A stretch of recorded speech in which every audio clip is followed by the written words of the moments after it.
मैं हूं आपके साथ कविता राणा। बढ़ती गर्मी के साथ साथ सियासी पारा भी चढ़ता जा रहा है। चुनावी रण में उतर चुके सियासी योद्धा आर पार की लड़ाई में हैं। पार्टी विचारधारा की इसी लड़ाई में वोटरों को लुभाने के लिए रोड शो से लेकर जन रैलियां निकाली जा रही हैं। क्या भाजपा, क्या कांग्रेस और क्या क्षेत्रीय दल, हर कोई जीत की चाह में एड़ी चोटी की मेहनत कर रहा है।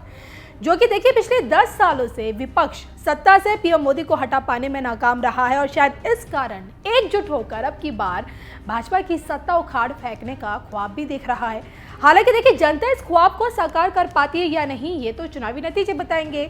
लेकिन इस बीच एक सवाल सबकी जुबान पर है, आपकी जुबान पर भी होगा कि देश का अगला प्रधानमंत्री कौन। देखा जाए तो राजनीतिक अनुभव के चलते ममता बनर्जी से लेकर राहुल गांधी, अखिलेश यादव या फिर जेल में बंद केजरीवाल, हर कोई खुद को पीएम पद पर देखता है। लेकिन क्या आप जानते हैं कि चुनाव से ठीक 2 दिन पहले इस एक सवाल का जवाब देते हुए देश के पूर्व प्रधानमंत्री एचडी देवेगौड़ा ने बड़ी भविष्यवाणी की है। जी हाँ, 91 साल की उम्र में 67 सालों के राजनीतिक अनुभव के आधार पर जेडीएस के प्रमुख एचडी देवेगौड़ा ने उस चेहरे का नाम बताया जिसमें प्रधानमंत्री बनने का दम है। प्रधानमंत्री चेहरे पर क्या कहती है देवेगौड़ा की भविष्यवाणी, देखिए धर्म ज्ञान की इस खास रिपोर्ट में। देवेगौड़ा की 67 साल वाली भविष्यवाणी, किस नेता में है पीएम बनने का दम, किसकी सल्तनत में भारत करेगा दुनिया पर राज, भारत के अगले 10 साल किस नेता के नाम, देखिए धर्म ज्ञान पर।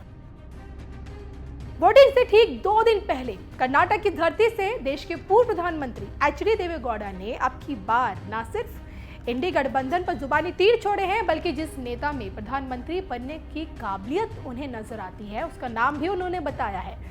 देश का अगला प्रधानमंत्री कौन होगा, इस पर भविष्यवाणी करते हुए एचडी देवेगौड़ा ने यह कहा कि विपक्ष में ऐसा कोई नहीं जिसमें भारत का प्रधानमंत्री बनने की क्षमता हो।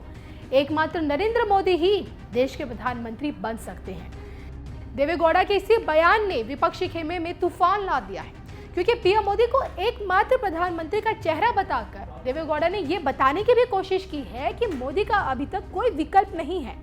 आपको याद दिला दूं कि बीते साल 21 दिसंबर को प्रधानमंत्री आवास पर पीएम मोदी ने देवेगौड़ा से मुलाकात की, बकायदा ट्विटर पर देश की प्रगति में उनके अनुकरणीय योगदान को लेकर जमकर प्रशंसा भी की थी, तारीफ की थी। और इस भेंट से देवेगौड़ा इतने गदगद हुए कि उन्होंने मोदी जी को वाजपेयी जी से भी काफी अलग बताया। दोनों के बीच का फर्क बताते हुए देवेगौड़ा ये तक कह गए, अटल बिहारी वाजपेयी 180 सीटें क्रॉस नहीं कर पाए थे, जबकि नरेंद्र मोदी पहली बार में ही 306 लोकसभा सीटों पर पहुंच गए और अब 400 सीटें टारगेट कर रहे हैं। उनकी लीडरशिप सिर्फ भारत में ही नहीं बल्कि दूसरे देशों में भी पहचानी जाती है। अब अगर देखिए मोदी विरोधी ये कहेंगे कि देवेगौड़ा कोई भविष्यवक्ता तो है नहीं, फिर कैसे उनकी इस भविष्यवाणी पर यकीन किया जा सकता है। अब यहाँ देखिए गौर करने वाली बात ये कि 67 सालों का राजनीतिक अनुभव व्यक्ति के अंदर एक इंट्यूशन पावर को भी डेवलप करता, विकसित करता है और जिससे व्यक्ति को देखिए आने वाले कल का आभास पहले से ही हो जाता है। भले देखिए विपक्ष पीएम मोदी को तानाशाह बताता हो, उन पर लोकतंत्र को खतरे में डालने का आरोप लगाता हो, लेकिन देवेगौड़ा की बूढ़ी आंखें ये भाप चुकी हैं कि अगर किसी नेता में भारत का प्रधानमंत्री बनने की ताकत है तो वो सिर्फ और सिर्फ नरेंद्र दामोदर दास मोदी है। तो बीते 10 सालों में मोदी की गारंटी ने जनता के भरोसे को जीता है और अब ये देखना बाकी है कि यही भरोसा इस बार पीएम मोदी को कितनी सीटें दिला पाता है। आपको हमारी ये स्टोरी कैसे लगी, कमेंट करके बताइएगा जरूर।